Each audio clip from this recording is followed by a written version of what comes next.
Horsford. I'm all the way up. I'm all the way up. I'm all the way up. Nothing can stop me. I'm all the way up. What you want?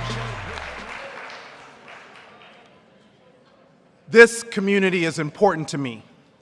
It's because of you that I'm in Congress and that I have the opportunity to fight for the people of this district every way possible. Fight to give the people from this community and those who have recently moved here the opportunities to not just survive, but to thrive. Now, I know what it's like to just get by, to live paycheck to paycheck. I also know what it's like to struggle, and despite doing everything right, to feel like you're not getting ahead. But because you voted, this diverse district delivered. And we came through for President Biden in 2020.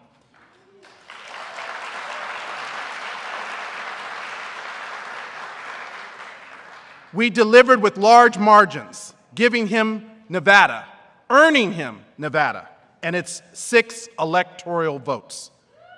And because of you, the President and Vice President Kamala Harris delivered.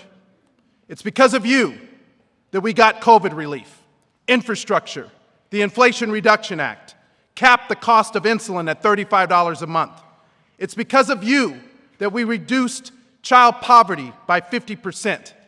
And it's because of you that we fought for and won meaningful climate action, the first bipartisan gun safety legislation in decades, and student debt relief. And the list goes on and on. And today is no exception.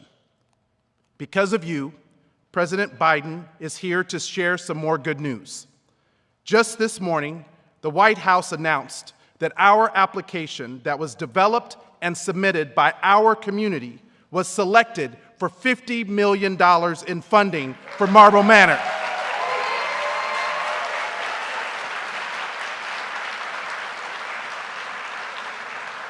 This will build 400 new affordable housing units and create economic growth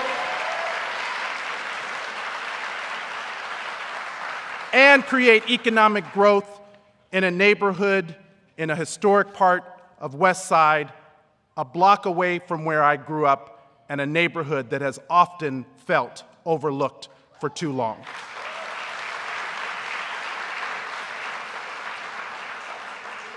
I also agree with my constituents who feel that the rent is too damn high.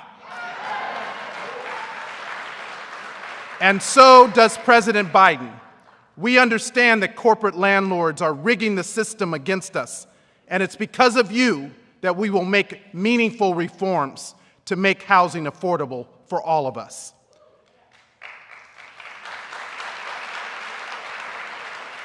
And just like he delivered before, President Biden will deliver again. And when you deliver Nevada for Biden-Harris this November and elect a Democratic majority in the House and protect the U.S. Senate, you will continue to push for more change and more investment, to build economic opportunity, to close the racial wealth gap, and to ensure that we achieve the American dream for everyone. That's why I brought my colleagues from the Congressional Black Caucus here today. We've been traveling the country to talk directly to the people who are at the center of the policy. We've done this work in partnership with Vice President Kamala Harris and her Economic Opportunities Tour. We've done it with leaders from across the nation, but most importantly, we've done it to hear and to listen from you, the people. That is what we're building work, wages, and wealth for the people.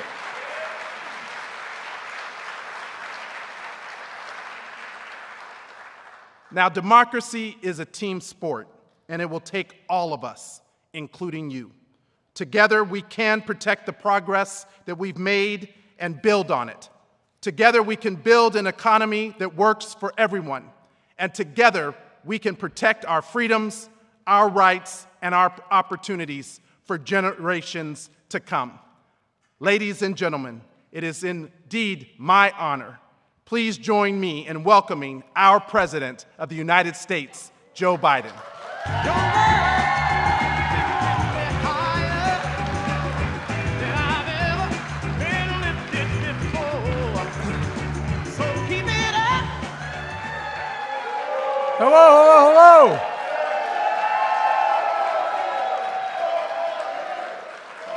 Thank you, thank you, thank you.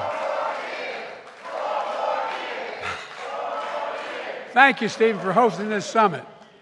You're a good friend, and I'm always grateful for your leadership, and I mean that sincerely. And thanks to all of you for being here.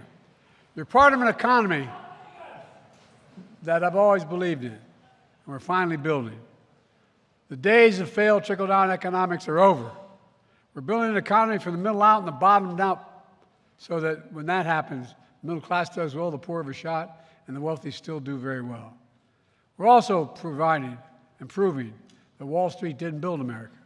The middle class built America, and unions built the middle class. And our plan is working. For example, my administration announced today that Southern Nevada Regional Housing Authority and the City of Las Vegas will receive, as pointed out, $50 million grant, allowing the city to renovate and build hundreds of affordable housing units. Invest in early learning, which studies show increase the prospects of 3 and 4 and 5 years old being able to finish high school and go all the way down to community college. To continue to support small businesses. Small business makes up half the economy, not just the Fortune 500. Small business makes up half the economic growth in America. I want to thank Stephen for his leadership on all of this. You know, it grows the economy. It's what we've been doing from the start. We inherited a pandemic, an historic economic crisis. As soon as I came to office, I signed the American Rescue Plan to turn things around. For example, it funded $1 billion for Nevada to help boost affordable housing, help 8 million families avoid foreclosure and eviction, stay in their home when they're little or no income in the depths of the pandemic. And now, 8,000 new homes are being built across Clark County for families, seniors, and veterans. This grows the economy. It grows the economy. But that's not all. We're continuing to take corporate greed, take it on, getting our rents down. On my watch, America has been building more houses and apartments than any time during the Trump presidency. And Stephen's help, a few months ago, I came here to Nevada and announced the boldest housing plan in a generation to make housing more affordable for working families. And that includes building 2 million more homes, providing $10,000 tax credit for middle-class families buying their first home with incomes under $200,000 a year. It's going to help lower housing costs. It's going to help people start to build wealth. Today, my administration is sending a very clear message to the corporate landlords. We are going to cap rent increases at no more than 5% a year, period. We're letting them know if they abuse the system, you'll lose valuable federal tax breaks. I've also just announced a new initiative to repurpose federal land that we no longer need to build affordable housing. Here in Nevada, that would support 15,000 or more affordable homes. It matters. This matters. As soon as we came to office, we also changed the way the Paycheck Protection Act worked under my predecessor. When he favored big businesses to qualify over mom-and-pop businesses, we moved women and minority-owned businesses and small businesses to the front of the line instead of keeping them at the back of the line, as my predecessor did. This grows the economy. We increase funding for Minority Business and Development Agency, which my predecessor tried to eliminate. By increasing funding, we can help even more entrepreneurs from underserved communities grow and expand their business. We're increasing the share of federal contract dollars going to small or disadvantaged businesses from 10% to 15% of all the funding that's available. And this grows the economy. In addition, we're relieving student debt for borrowers across Nevada. The Supreme Court blocked my original plan to help more than 40 million working and middle-class American students get relief, but they couldn't stop me.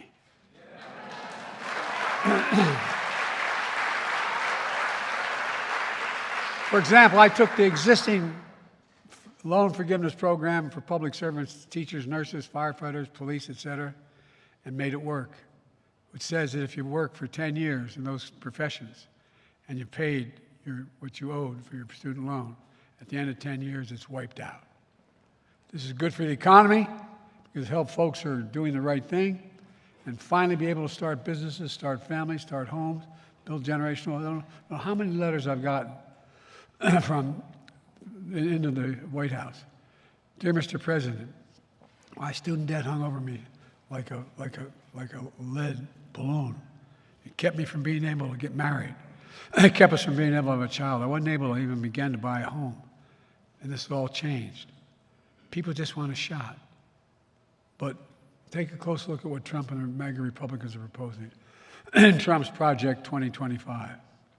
They'd cut off funding for all Hispanic saving institutions, all Hispanic serving institutions, including community colleges like the College of Southern Nevada, where we're here today.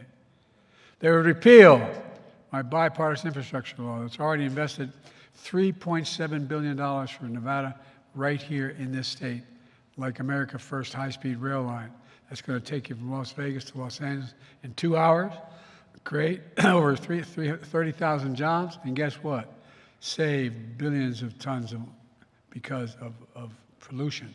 Because people, all the studies show, you can get from point A to point B in a train or a vehicle at the same distance, you take the train. We'll also invest in $90 billion to replace poisonous lead pipes here in Nevada. So every child can turn on a faucet and drink clean water without fear of getting brain damage because of what's going on. We're doing the same thing by delivering affordable high-speed broadband to every Nevadan. Remember how Trump promised Infrastructure Week? Every week for 4 years? He didn't build a damn thing. Nothing. Now his Project 2025 repeals all we're doing. That's what he wants to do. The bottom of the line is this. Because Trump failed in handling the pandemic, lives were lost, and our economy tanked. And now we're back. Jobs are up. Wages are up. Tourism is back. The economy is growing. Inflation is down and continues to go down.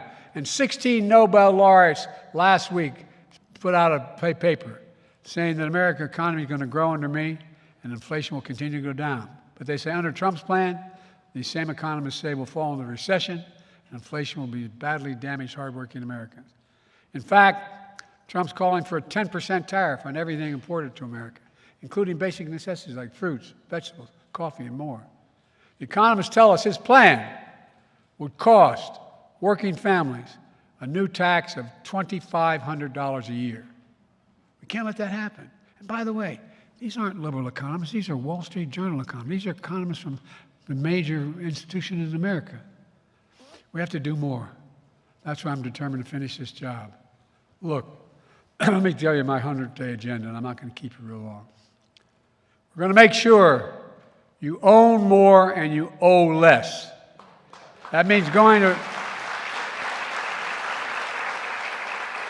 to keep relieving student debt. We're going to end medical debt. We've already made sure medical debt can no longer be put on a credit report. We also work with states to wipe out medical debt for pennies on the dollar. We're going to raise the federal minimum wage. We're going to pass the PRO Act and end union busting once and for all.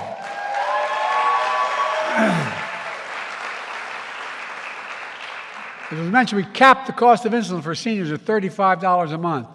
And total drug costs beginning in January, total drug costs of $2,000 a year, no matter how much they spend. Because a lot of them now need cancer drugs, need heart medicines. They range from anywhere from $2,000 a year to $4,000 a year to $10,000 to $12,000. The second term, we're going to make sure that's not only exists, but for every single American, every American.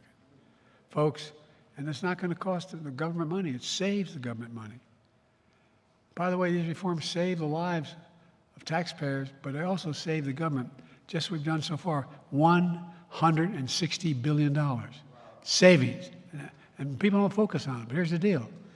Instead of Medicare having to pay out $400 for insulin, the Medicare only has to pay out $35. It just is a giant savings. This year, Medicare is negotiating lower prices for some of the costliest drugs on the market. Treat everything from heart disease to arthritis. The next term, want to go further and give Medicare the power to negotiate lower prices for 50 drugs a year for the next 10 years. That'll not only save lives, it will save the taxpayers another estimated $200 billion. But get this, Trump will give the power back to Big Pharma to charge whatever they want.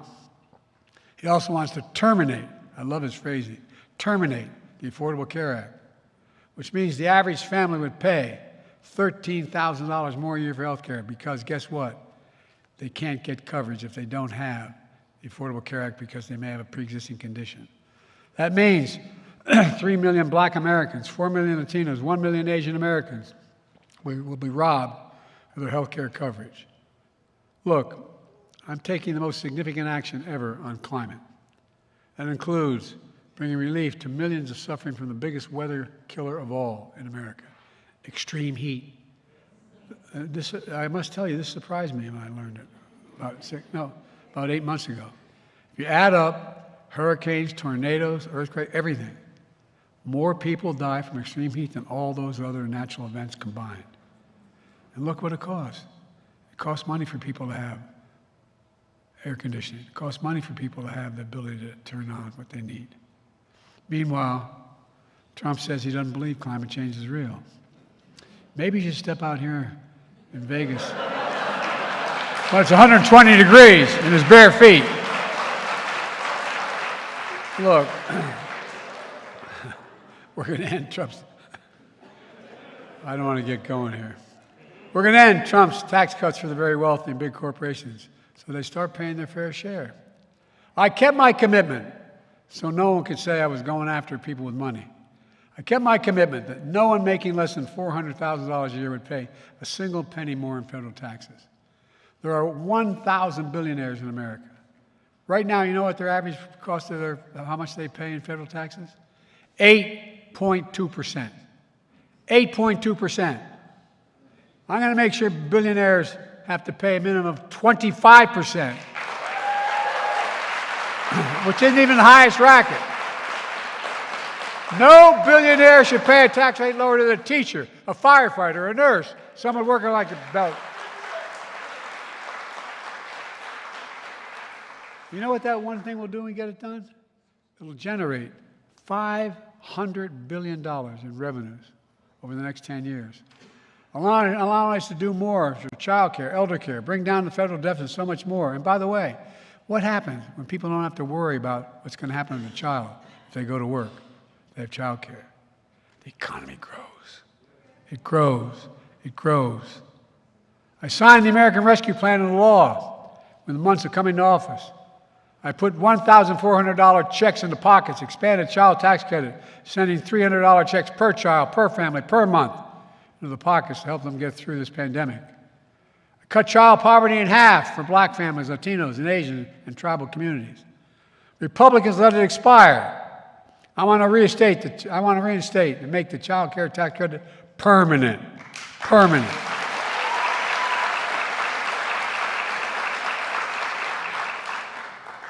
There's so much more I want to say to you, but I'm resisting. I'm told I should shorten this up a little bit. Let me close with this. I look at all of you, I see your talent, your dedication. Most of all, I see the dignity of your work. That's what I can honestly say. Honest to God, I've never been more optimistic about America's prospects than I am now. Never. We just have to remember who we are. We're the United States of America. There is nothing beyond our capacity when we do it together and work together. And that's what we're going to do. God bless you all, and may God protect our troops. Thank you, thank you, thank you.